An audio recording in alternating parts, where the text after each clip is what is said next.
बिस्मिल्लाहिर्रहमानिर्रहीम। तस्हीह कुरान कोरस में नूरानी कायदा हमारा अल्हम्दुलिल्लाह शुरू हुआ और गुज़श्ता कल हमने आपसे अर्ज़ किया था कि नूरानी कायदे की पहली तख्ती को 5 तरीक़ों से पढ़ा जाता है।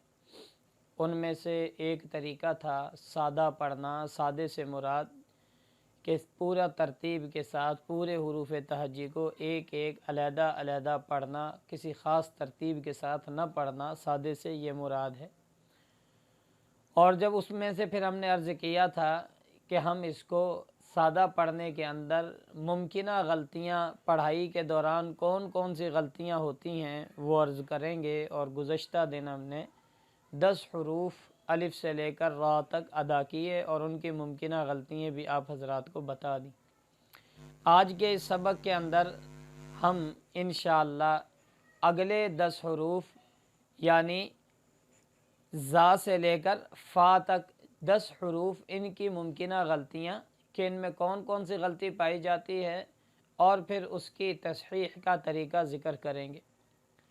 मैंने गुज़श्ता सबक में ये अर्ज़ किया था, मैं इसको दोबारा दोहरा देता हूँ कि हमारे हुरूफ़ तहज्जी लिखे हुए जिन हुरूफ़ के आगे सिर्फ़ अलिफ़ लिखा है यानी वो हुरूफ़ मद्दा, उनमें तकरीबन बाज़ गलतियाँ ऐसी हैं जो तमाम हुरूफ़ में इकट्ठी पाई जाती हैं, अगरचे हम हर हरफ के साथ ज़िक्र कर रहे हैं। आखिर में हा पढ़ देना, हमज़ा पढ़ देना या ज़्यादा खींचना। इसी तरह बाज़ हुरूफ़ जिनके ऊपर मद लगी हुई होती है जैसे जीम, इसके अंदर मुमकिना गलतियाँ जो तकरीबन तमाम हुरूफ़ में या उन हुरूफ़ में जिनमें मीम और नून पाया जाता है, गुन्ना करना, कि इसे नाक में पढ़ना, ये तरीक़ा गलत है। आज हम इस पर तफसीली इंशाअल्लाह अर्ज़ करेंगे, आप इसको ध्यान रखें। 11वां लफ्ज़ था ज़ा।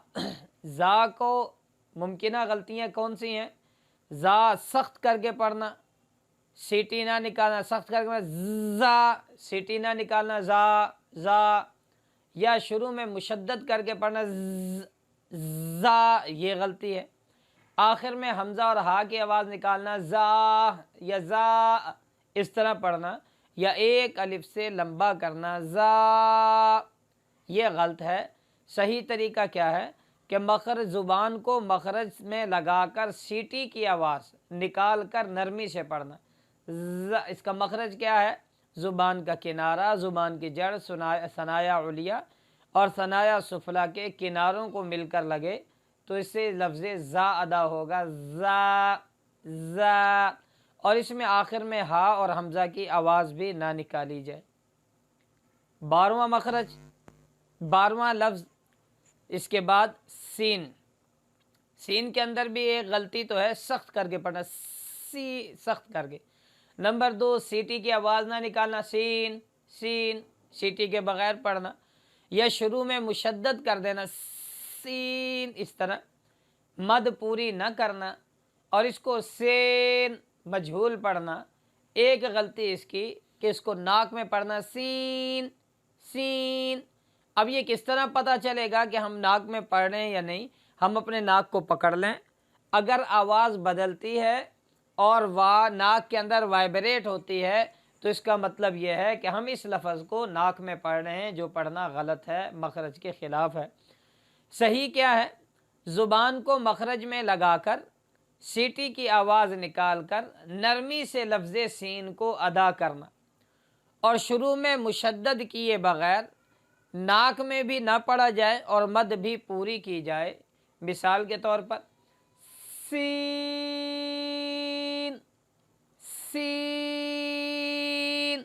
ये इसका दुरुस्त तरीका है। 13वां हरफ शीन है। शीन के अंदर गलत अदायगी के जो तरीके हैं, इसका भी वही कि इसे सख्त करके पढ़ना। नंबर 2, इसमें सीटी की आवाज़ पैदा करना। नंबर 3, सिफत तफशी यानी आवाज़ का मुंह में फैल जाना, शीन की ये ख़ास सिफत है, सिफत तफशी, इसको अदा न करना। सख्त करके शीन, सीटी की आवाज़ निकालना, बाज़ हज़रात इस तरह पढ़ते हैं तो ये सीटी की आवाज़ निकाल कर, या सिफत तफशी अदा न करना, शीन, मुंह में आवाज़ नहीं फैलती, मद ना करना, और इसी तरह शेन मजहूल पढ़ना या इसको नाक में पढ़ना शीन, ये सारे तरीके गलत हैं। सही तरीका है वस्ते ज़ुबान से नरमी के साथ मुंह में आवाज़ को फैलाकर मद पूरी कर कर इसको अदा किया जाए और नाक में भी ना पढ़ा जाए। जैसे शीन शीन, ये तरीका इसका ठीक है। 14वां हरफ लफ्ज़ सौद है। इसकी मुमकिना गलतियाँ, एक गलती तो इसकी ये है कि आखिर में जो हमारी ज़ुबान की जड़ है, यानी इसमें सिफत इतबाक पैदा कर दी जाए कि वो तालु के साथ लगा दी जाए, तो लफ्ज़ सौद में कौफ की आवाज़ पाई जाएगी, स्कौद स्कौद स्का, ये लफ्ज़ कौफ की आवाज़ पाई जाएगी।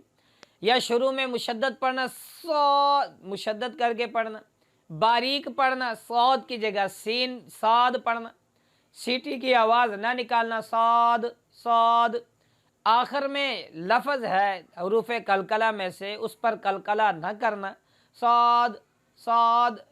और इसी तरह मद पूरी ना करना, शुरू और आखिर में आवाज़ का फ़र्क आ जाना कि शुरू में जो पढ़ा उसकी आवाज़ और हो, आखिर में और हो जाए, या पढ़ते वक़्त होंठों को गोल कर देना, सोद सोद, तो ये वाव की आवाज़ पैदा हो जाए, या यूँ पढ़ना स्वाद स्वाद, यह अल्फाज का तब्दील हो जाना, ये तरीके गलत हैं। और सही तरीका कि ज़ुबान की जड़ ऊपर उठाते हुए वस्ते ज़ुबान को, जो ज़ुबान का दरमियान है, इसको ऊपर के तालु के साथ लगाकर सीटी की आवाज़ निकालकर मोटा पढ़ना, आखिर में लफ्ज़ दाल पर कलकला करना, और शुरू से आखिर तक आवाज़ एक रहे, मद पूरी की जाए, और मुंह खोलकर पूरे मुंह में आवाज़ हवा को फैलाकर पढ़ना, इसको भर कर पढ़ना, जैसे सौद सौद सौद, यह इसका सही तरीका है। 15वां लफ्ज़ वो है गौद। इसका गलत अदायगी क्या है? अदना हलक से इसको अदा करना, अदना हलक से लफ्ज़ गैन के मुशाबे पढ़ के गौद अदा करना, या दाल के मखरज में, यानी इसको पढ़ते वक़्त इसको दाल के साथ तब्दील करके वो मखरज इस्तेमाल करना जिस तरह दाल पढ़ा जाता है कि ज़ुबान की जड़ सनाया उलिया वग़ैरह की जड़ को लगा दी जाए, तो उस तरह इसको पढ़ना, दाद, या सख्त करके पढ़ना, और आखिर में इसमें भी दाल साकिन होने की वजह से कलकला न करना, सिफ़्ते इस्तितालत इसको अदा न करना, शुरू और आखिर में आवाज़ का फ़र्क करना, होंठ गोल कर देना, ये इसकी मुमकिना गलतियां हैं। जिस तरह कुछ गलतियां वही जो लफ्ज़ सौद में पाई गई। सही अदायगी क्या है कि ज़ुबान की करवट, ज़ुबान का लंबाई वाला हिस्सा ऊपर की दाढ़ों की जड़ में लगाकर नरम करके इसे पढ़ा जाए। किस तरह?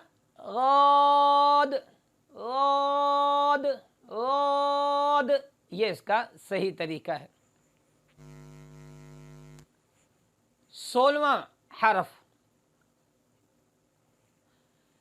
लफ्ज़ तो, शुरू में मुशद्दद करके पढ़ना, तो यानी इसको सख्त करके पढ़ना, या इसी के अंदर भी वही गलती जो लफ्ज़ सौद के अंदर कि कौफ की आवाज़ पिछली जड़ ऊपर लग जाए जिससे कौफ की आवाज़ पैदा हो, तकौन तको, औज़ु बिल्लाहि मिनश शैतान, अक्सर लोग इस तरह पढ़ते हैं।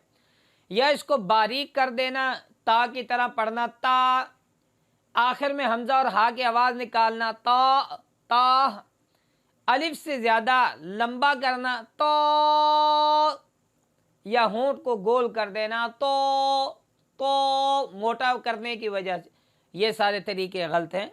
और इसकी सही अदायगी ज़ुबान की नोक सनाया उलिया की जड़ से लगाकर बग़ैर रुके मोटा करके पढ़ना, आखिर में हमज़ा और हा की आवाज़ भी पैदा ना हो, एक अलिफ से ज़्यादा लंबा भी ना हो, मुंह खोल कर, क्योंकि जितने भी मोटे हुरूफ हैं इनमें मुंह खोल कर आवाज़ पूरे मुंह में भर कर इसको पढ़ना, जैसे तो,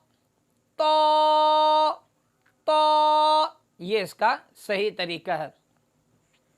17वां लफ्ज़ लफ्ज़ ज़ा, लफ्ज़ ज़ा, ज़ुबान को सख्त करके زا کی آواز نکالنے کی طرح پڑھنا، جیسے زو زو، زبان کو سخت کر کے، یا الف سے زیادہ لمبا کرنا، آخر میں ہا اور حمزہ کی آواز نکالنا، زا زا یا زو لمبا کر کے پڑھنا، ہونٹ گول کرنا، زو، یہ سارے طریقے غلط ہیں، اس سے بچا جائے۔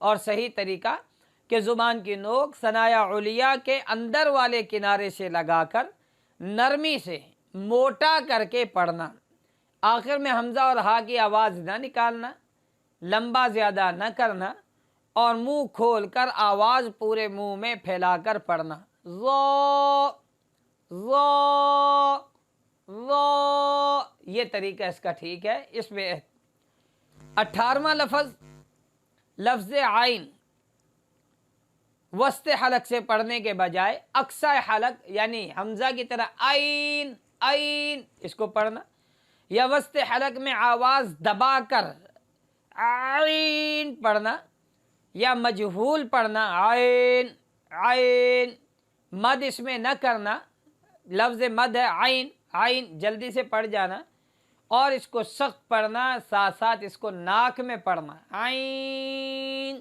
یہ غلط اس کی ادا ہے۔ اور صحیح ادائیگی کہ وسط حلق سے بغیر آواز دبائے نرم کر کے معروف پڑھنا عین عین، مد اس میں پوری کرنا۔ 19واں لفظ ہے غین، اس میں بھی اس کو سخت کر کے پڑھنا، صفت غیغوغت یعنی غین پڑھتے وقت جو ایک خاص آواز ہوتی ہے، جس طرح خا کے اندر غیغوغت جس کو آپ خراٹا کہتے ہیں، صفت غیغوغت میں مبالغہ کرنا غین، یا مجہول پڑھنا غین غین، موٹا اس کو نہ کرنا غین غین، یا مد نہ کرنا نمبر، اور اسی طرح ہونٹ گول کر دینا غین غین، یا ناک میں پڑھنا غین، یہ طریقے غلط ہیں۔ صحیح طریقہ ادنی حلق سے موٹا کر کے نرمی کرتے ہوئے معروف پڑھنا، پورے منہ میں آواز بھر کے پڑھنا، اور ناک میں آواز نہ جائے، مثال کے طور پر غین غین، اس طرح اس کو ادا کیا جائے گا۔ اور 20واں حرف ہے لفظ فا، اس کی ممکنہ غلطیاں، اس کو بھی سخت پڑھنا، فا، یا اس کی آواز حرف بدل کر پا پڑھنا، پا کی آواز نکالنا، آخر میں حمزہ ہا کی آواز نکالنا، ایک الف سے زیادہ لمبا کرنا، یہ تمام طریقے غلط ہیں۔ صحیح طریقہ کیا ہے کہ ثنایا علیہ کا کنارہ نیچے والے ہونٹ کے درمیان میں، تری والے حصے میں، بطن میں، پیٹ میں رکھ کر نرم پڑھنا، آخر میں حمزہ ہا کی آواز بھی نہ نکلے اور کھینچ کر بھی نہ پڑھا جائے، ایک الف سے زیادہ نہ کھینچا جائے۔ مثال کے طور پر فا فا فا۔ تو آج کے ہمارا یہ سبق کہ نورانی قاعدہ کو سادہ، پہلی تختی کے 5 طریقوں میں سے پہلا طریقہ سادہ پڑھنے کا، آج دوسرا حصہ ہم نے اس کو آج پڑھ لیا ہے۔ اللہ ہمیں عمل کرنے کی اور قرآن پاک تجوید کے ساتھ پڑھنے کی توفیق نصیب فرمائے۔